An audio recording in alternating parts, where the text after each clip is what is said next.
Training for six-pack abs and the perfect body. If you follow the diet outlined in video 7, then you should find that you start to lose weight from all over your body, and this eventually reaches the gut. But here's the unwanted surprise. You won't instantly get the amazing stomach you always wanted. Apart from anything else, there's probably still flabby skin here, and perhaps even stretch marks. That's because the real magic happens in the gym. Not only is muscle metabolically active, meaning that you'll burn more calories even when you're sleeping once you're strong, but it's also what makes a person look toned and honed, far more than low body fat can. If you have low body fat alone, then you will look skinny and malnourished. If you have low body fat and great muscles, then you'll look like a celebrity. The problem is that many people don't know how to go about training their bodies for the maximum aesthetic benefit. So let's see what you need to know. Abs. Let's start by focusing on the part that everyone is interested in, the abs. How do you take your now fatless belly and turn it into something that Brad Pitt or Angelina Jolie would be proud of? It starts with anatomy. Too many people will want to focus purely on the sheet of muscle on the front of the stomach that is divided into 6 parts. This is the rectus abdominis, but it is only one piece of the puzzle.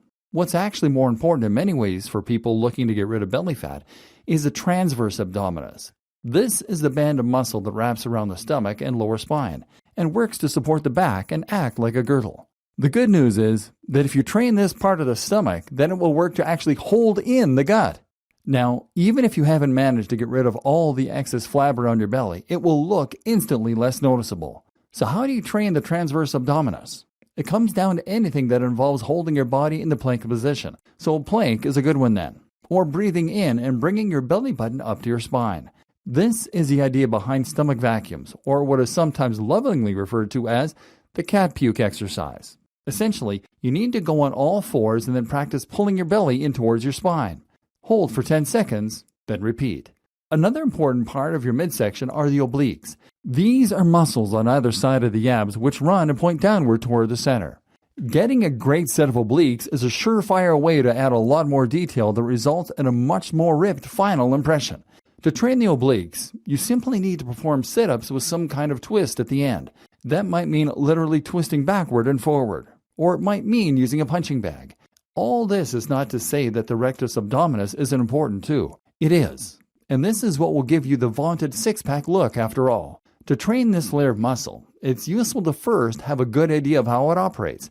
Essentially, the role of this muscle is to prevent you from snapping backwards and to hold your body upright by tugging against the erector spinae. It's also used when you bend forward, of course. What all this might tell you is that the rectus abdominis is often trained without going through the full range of motion.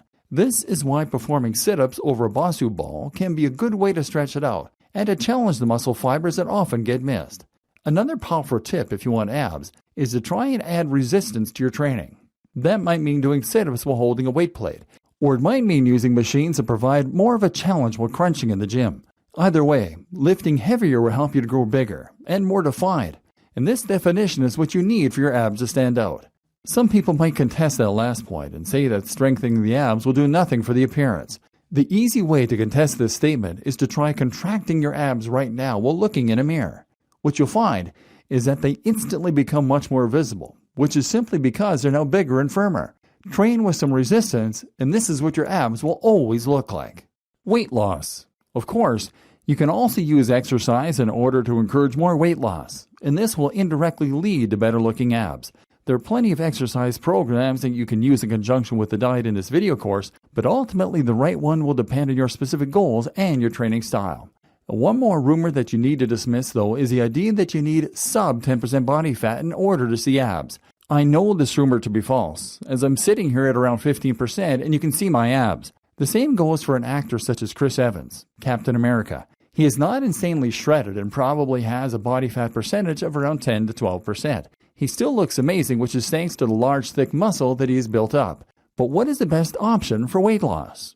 One popular choice is to walk.